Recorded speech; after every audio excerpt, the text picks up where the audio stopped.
वालेकुम।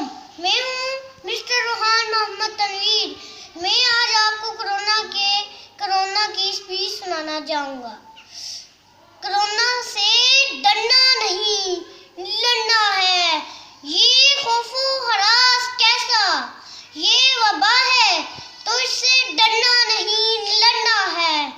कभी हाथ धोकर तो कभी मास्क पहनकर, महदूद और महफूज रहकर, लेकिन डरना नहीं, लड़ना है।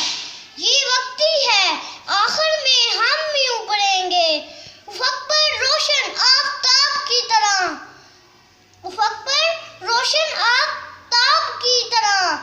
जब सब चेहरा शाद होगा, न भूख से भुलकती हुई इंसानियत होगी। ना नबी जना